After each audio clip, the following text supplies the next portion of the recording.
Greetings, Healthy Voice Notes listeners. Today, I wanted to take some inspiration from an article I posted this week on Tuesday. The article is titled, "What is a Cult?" And I really wanted to bring up this subject. Well, it's a subject that I've been interested in for pretty much most of my life. It is something that I have spent a lot of time pondering. I've discussed the topic with willing participants whenever I get the opportunity. But the reason why I felt called to write about it this week is because after, let's see, the Healthy Voice is now about 7 months old. That is how long my YouTube channel has been up. And that is how long I have been doing private coaching with an emphasis on somatic healing. In other words, trauma-informed voice lessons, as opposed to what I used to do, which was preparing singers for auditions or performances, pretty traditional voice lessons. Now, of course, my focus is very different. I'm more focused on helping people heal their voices, helping people reclaim the voices that were lost due to trauma. And so the reason I had decided to broach the topic of cults this week is because after 7 months of coaching, and I, just to give you an idea, I see 6 coaching clients a week. That's not the same 6 people every week. I have a handful of people who see me, really only a few who see me every week, but I see new people all the time. I also talk to a lot of people in my community, my private Healthy Voice community. People write to me. I have interactions with people all the time, and I read all of the YouTube comments. And what I'm seeing is something that doesn't surprise me at all, but I have not shared any of this publicly yet in regards to this cult subject. And what I've seen is that there are a lot of people who not only did they grow up in narcissistic family systems, not only were they in abusive romantic relationships in adulthood, but a lot of them also spent some time in what you might observe as being a cult. And what is a cult? I know this word has become a bit, well, it's very entertainment driven, isn't it? The cult documentary phenomenon started, I would point it back to around 2009. I think it was 2009 when the movie Going Clear went out on HBO, and it was a documentary about Scientology. And it was pretty groundbreaking. I remember being very excited about this documentary when it came out, because at that point I had been living in LA for, I don't know, let's see, about 4 years. And so in LA, we're very aware of Scientology. You can see the buildings all over the city. I often joke around that it's kind of like what Salt Lake City is for Mormonism. You just see it everywhere. Well, Hollywood and LA is like that with Scientology. In the Bible Belt, you would say it's sort of like evangelical Christians who walk up to you in a thrift store and ask if you've found Jesus. And that's a true story. That's happened to me before. But in LA, you see Scientologists all over the place trying to get you to talk and trying to recruit you. And for a long time, it was impossible for anybody to expose what was the dark side of Scientology because of their connections to Hollywood.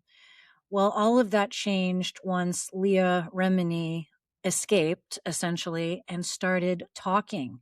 She was one of the first people to leave who actually had some pull in the entertainment industry.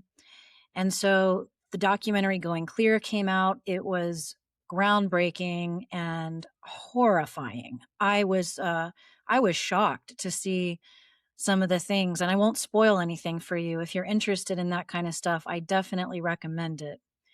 And then from there, the cult fascination really took off. We saw a few years later, Wild Wild Country came out about the Osho group that took over a large part of rural Oregon, as well as yoga cults. And I've seen a whole bunch of them, Nexium. And like I said, I've always been fascinated by cults. And I have my own personal reasons for being interested. But one of the reasons I find cult studies fascinating is because the psychology parallels the psychology of abusive relationships. It parallels narcissistic family systems. So if you've ever been a part of either one of those systems, and that's what you're currently recovering from at this moment, you might find it interesting to start learning a little bit about what other people have gone through as they've escaped and recovered from those other systems. You will find that there is a lot you share in common. Now, here's another reason why I think it's helpful to learn about the parallels. So, one of the things that I've learned, well, I've always suspected this, and in casual observation, I have noticed a connection between these three worlds: cult systems, narcissistic family systems, and abusive relationships. Is that a lot of people end up in all three systems. And if that's you, then you know what I'm talking about. And it's really not surprising. This can feel really shame inducing. And so if you're feeling a little hot in the cheeks as you're hearing me talk about this, just know you're not alone. Just know that you're not the only one who has fallen for the cult dynamic, who fell into a bad relationship, or an abusive relationship. There's a difference between an abusive relationship and a bad relationship, of course. But I would say the reason why it happens is because of when you grow up in a family that is, whatever you want to call it. I call it a narcissistic family system, but you could call it a psychologically abusive system, an abusive family system.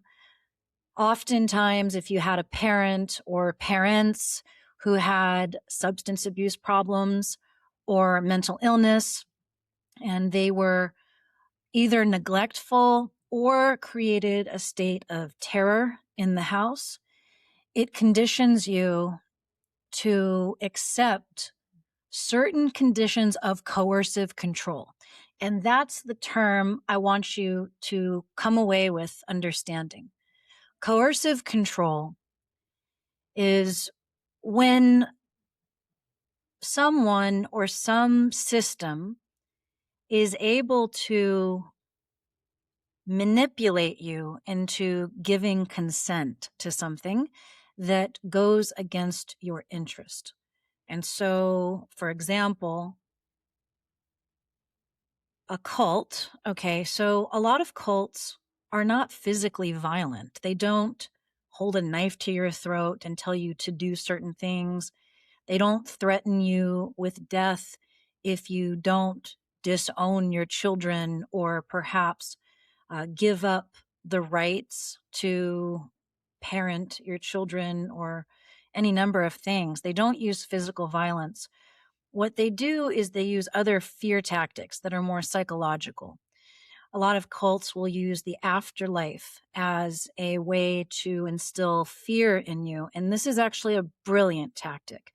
If you can pause the angry reaction that often comes from thinking about this and just step back and look at it, just zoom out and think, why would anybody want to use the afterlife as a way to instill fear in an individual person?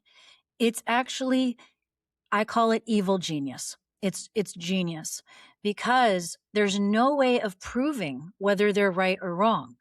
If they can use words, emotions, a certain tone of voice, a certain manner of speaking to convince you that there is some hellish realm waiting for you in the afterlife if you don't comply to a certain set of beliefs and actions that they deem necessary to get into the better afterlife version, then what they're doing is they are coercing you, and they are basically manipulating you into giving consent so that they can control you.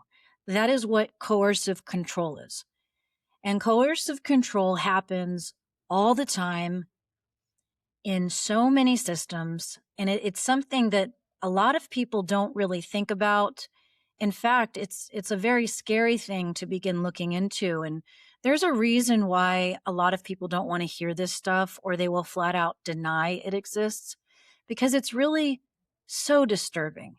And it forces one to look at one's own experience and begin asking very difficult questions about relationships, and as well as family systems and social communities that they are a part of. It can be really, really painful to look at this stuff. And if you grew up in a family system that practiced these types of coercive control tactics, then it is absolutely possible that you have found yourself in other systems where coercive control is used.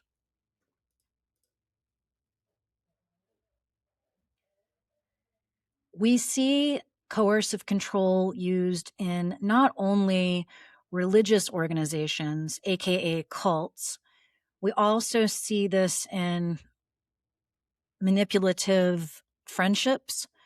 We see it in romantic relationships. In a romantic relationship or a friendship, one of the manipulative person might use the silent treatment as a form of coercion. The threat of being ignored or shut out can lead the other person to be willing to do whatever it takes to get that person back on their team. And so sometimes they will consent to making certain belief statements that they don't actually believe. But if you do this enough, it will start to creep in and become a belief. So this is a very risky action. I can understand it because I've been there. There was one time I was in a relationship with somebody who was controlling, extremely controlling, never laid a hand on me. And so I'm having a hard time saying this. This is a painful experience in my past, but I've talked about it before and I can talk about it again. For myself and my personal belief system, when I was 16 years old, I stopped eating animals. I decided that in my own personal moral code, I could not feel comfortable consuming animals as food. And so I gave up eating meat when I was 16 years old. And then I was in a relationship throughout my mid to late 20s. And this guy hated vegetarians. I didn't realize it. Of course, I didn't realize it in the beginning because he made it seem like he was open-minded and thought I was a really cool person. But the longer I was in this relationship and the more dependent I became on him, the more it started to come out that he actually despised vegetarians. And he kept picking fights with me. And it got to this point where I decided I couldn't stay in the relationship and be vegetarian any longer. I had to make some kind of a compromise. So in order to just keep peace, I agreed that I would start eating fish a couple times a week. And I remember the night he made me dinner. This is the thing. He really liked cooking and he was really upset that he couldn't cook for me. It was really weird. And so I let him make a salmon dish for me. And I remember my hand shaking as I was trying to bring the fork up to my mouth. And I remember asking if we could pray before we ate. And I had not prayed before eating since I was probably 19 years old. And I remember as I ate that first bite, I remember a tear coming down my face. And he just smiled. He looked so delighted with himself. He didn't seem to care at all that I was having a moral crisis in that moment, that I was sacrificing my own personal moral code in order to appease him. He just loved it. And I remember logging that moment in my file cabinet upstairs as, you've got to remember this moment when you finally break out of this prison, because I knew a day was going to come when I would leave. I just didn't know when, and I didn't know how.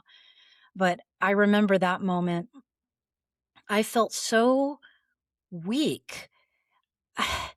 And for years, I couldn't talk about this. I felt so ashamed that I had sacrificed my own personal moral compass in order to appease somebody I didn't even respect, but somebody who scared me. He was threatening to me, even though he didn't hit me. He yelled at me a lot, and he told me things about myself that made me so self-conscious, made me so afraid to open my mouth in public, to participate in group conversations with our friends, because every time a social engagement would end, I would have to spend 2 hours at least listening to him rant and rave about how I had embarrassed him, about all the stupid things I had said, and how I made everybody uncomfortable with my opinions, and that I had better never talk like that again. And by the end of the night, I would be in tears, apologizing for something I didn't believe I had actually done. But that's a perfect example of how a relationship can create what we call coercive control. It's psychological. It's through threats and intimidation, where you start to believe that you are in control and that you are making the decisions. I was making the decision to eat fish.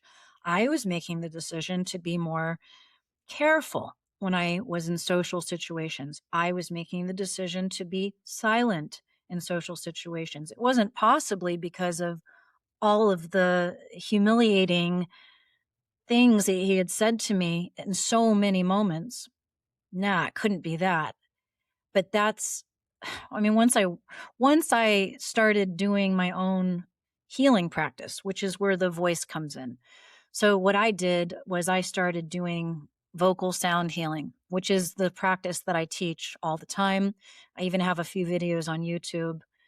Once I started working on my voice and using it to heal myself, my intuition, I started getting so clear in my mind that I was able to leave that situation.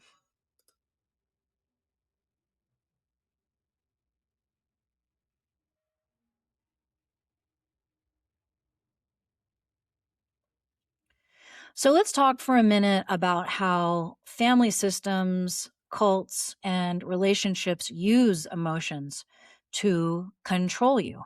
I just gave you lots of examples with my own personal life, didn't I? Using guilt. Guilt is the number one. I could either feel guilty about eating meat or guilty about my boyfriend thinking that I'm a self-absorbed, terrible person who makes other people feel uncomfortable.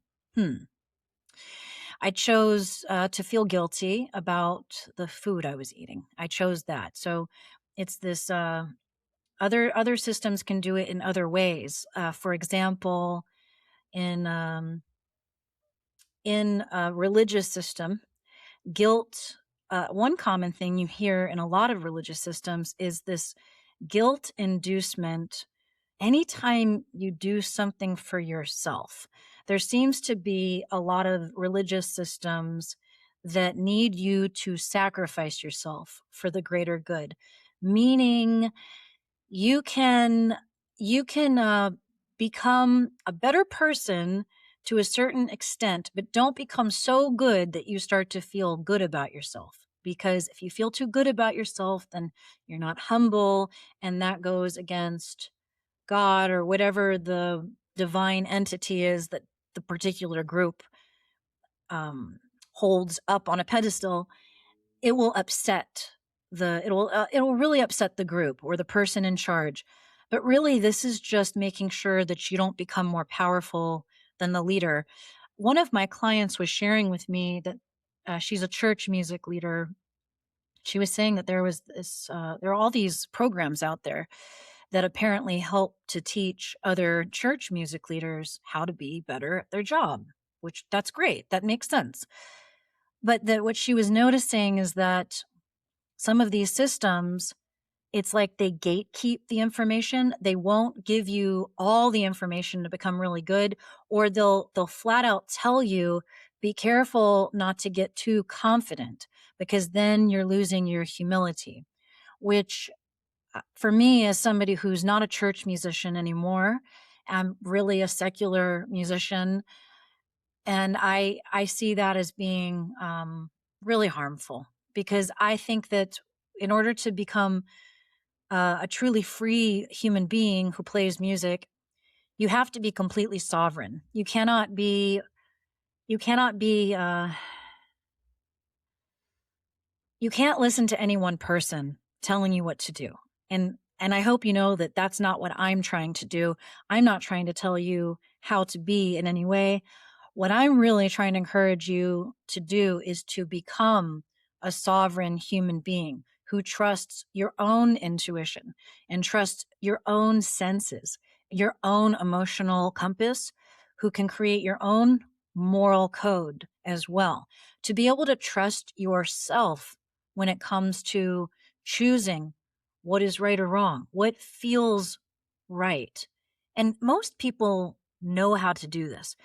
But if you've grown up in an abusive family system, then you have essentially been groomed to constantly second guess yourself, to constantly question whether you're making the right decision or not, which is also a topic of this week, which is a video I posted on YouTube on overthinking and the inability to make decisions as being a trauma response.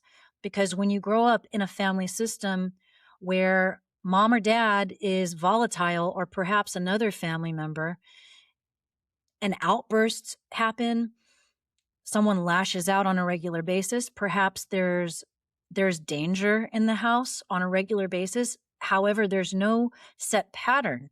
There's no way for you to figure out what the pattern is. You develop a certain sensitivity to be able to sense when something might happen, but sometimes it doesn't. And then you're left trying to figure out what the heck is going on. You're always on edge. You're always weighing pros and cons because you're afraid that if you make the wrong decision, it could be life or death. When most of the time, most decisions are not life or death, but your body has not figured out that that's the case anymore, because it was groomed for so long to fear making the wrong decision. And so this fear, this phobia of making the wrong decision can inspire you to seek out a system like a cult system, some kind of a religious or spiritual community that claims to have all the answers. You got to be very careful about these types of systems. And I actually feel like I'm not an anti-religion person. I'm not even an anti-spiritual community. I'll give you an example in my personal life. I left a pretty intense religious system when I was 19 years old, and I'm not interested in talking about that right now, not the details. I don't want to reveal the name of the religion because it's pretty mainstream and you've all heard of it. I'm not interested in going down that road yet. But I did leave it when I was 19, and it made me hypervigilant and aware of spotting cult behavior. And so when I first moved to LA, I was super excited to begin going deep into yoga, because yoga in the 2000s LA was like the mecca of yoga studios. There were so many great studios, and Kundalini yoga was very popular. And I really fell in love with it. But I went to the Golden Bridge yoga, which some of you may have heard of.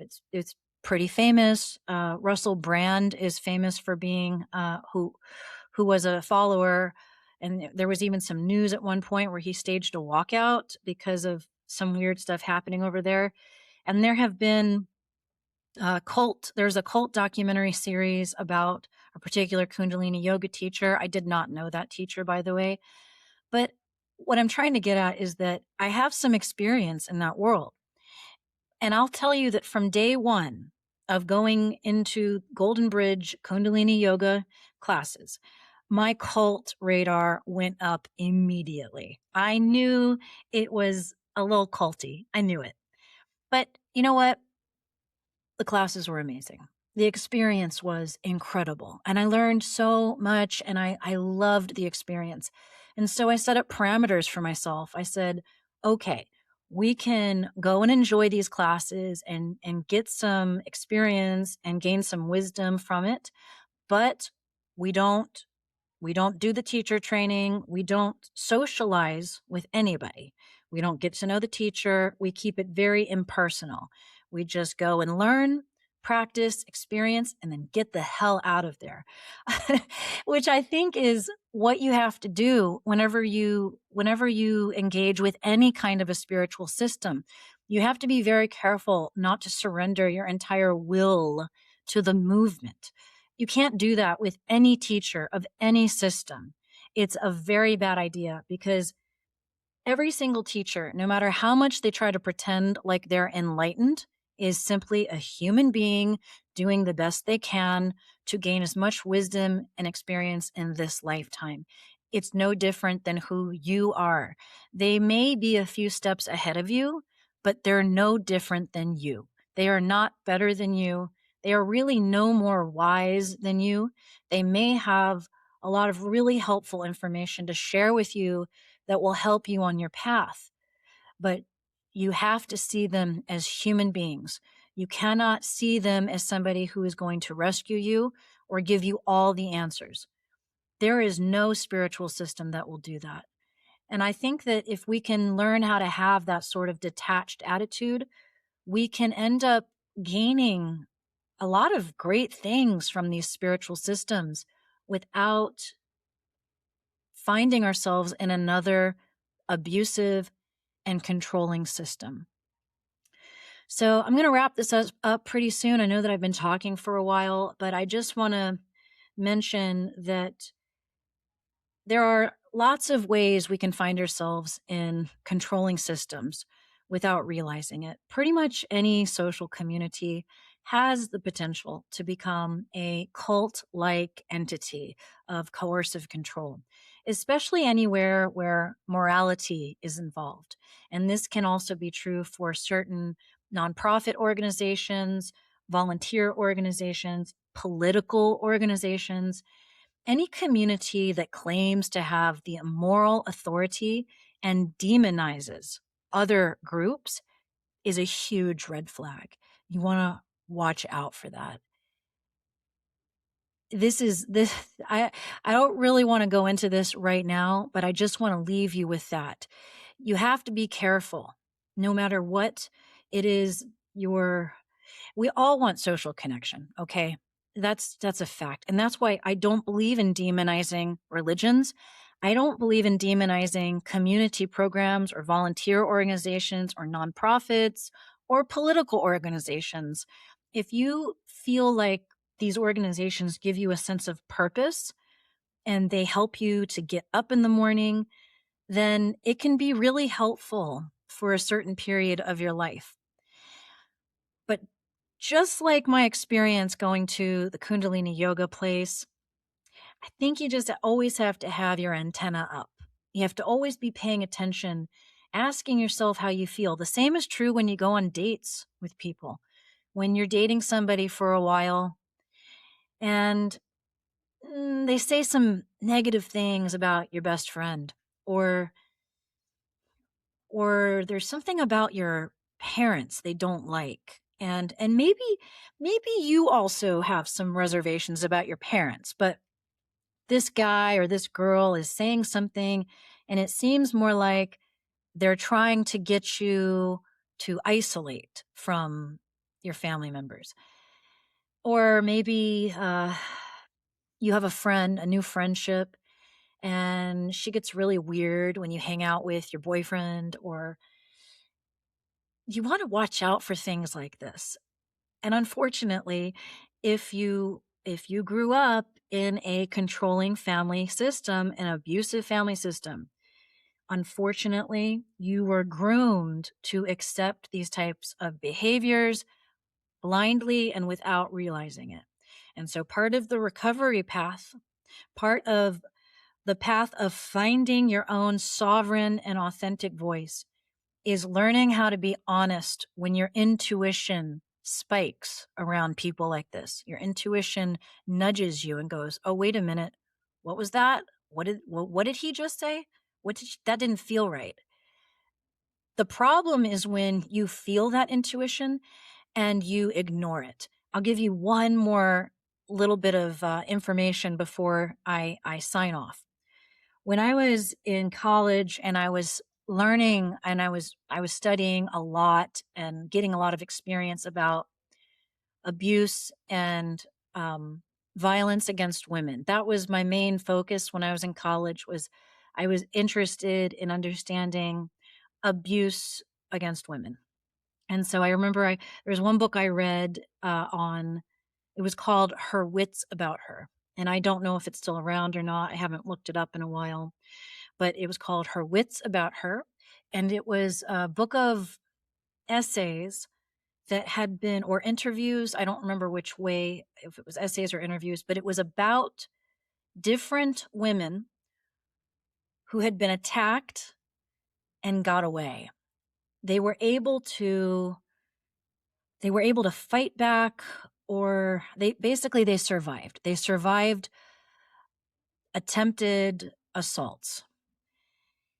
And each of these women said that all of the women, I'm telling you, all of them said that something in their gut told them not to go wherever it was they went where they were attacked. This is something that you learn in self-defense classes as well, that you must learn to trust your intuition because your intuition is always speaking to you. But the problem is when you have grown up in one of these systems, one of these family systems, is that you become trained in second guessing yourself. That's why it's so hard for you to make decisions. That's why you use your head to constantly weigh pros and cons. You make lists of pros and cons and you try to decide with logic and cognition when your body is screaming at you the whole time on what the correct answer is, but you can't hear it because you've been groomed for so long to ignore your intuition. So I hope that this has given you a lot to think about. I know it was a lot. I'm curious to know what you think. Of course, my answer to you, if you want to start working on hearing your own voice, that inner voice known as intuition, begin with your physical voice. Begin with chanting or singing long ohms or ahs or hum, and just begin to feel the sensations of your voice. And when it feels good, pay attention and try to do it again. A lot of people who have been in abusive situations, they learn to feel shame around feeling good. Well, not you, not anymore. You are going to sing, you are going to hum, and you are going to notice when your voice makes you feel good, and you're going to do it again. And every time that little shame monster tries to creep in and tell you, stop doing that, you are going to tell it to go away. Just pay attention to that nice sensation, those nice vibrations that go to the roof of your mouth, buzz in the front of your face. Maybe they even creep all the way up to your forehead. That's a nice feeling. Maybe you feel the humming behind your eyes. Maybe you even drop the back of your tongue so that you can feel that nice vibration. right behind your sternum and your chest. Maybe you can even drop the pitch even lower and all the way into your stomach. If you can do that, that's a nice feeling. So I'm going to leave you here. If you want to know more about how you can free up your voice, I have a course known as the Voice Liberation Method. That is exactly what the intention is, to liberate your voice.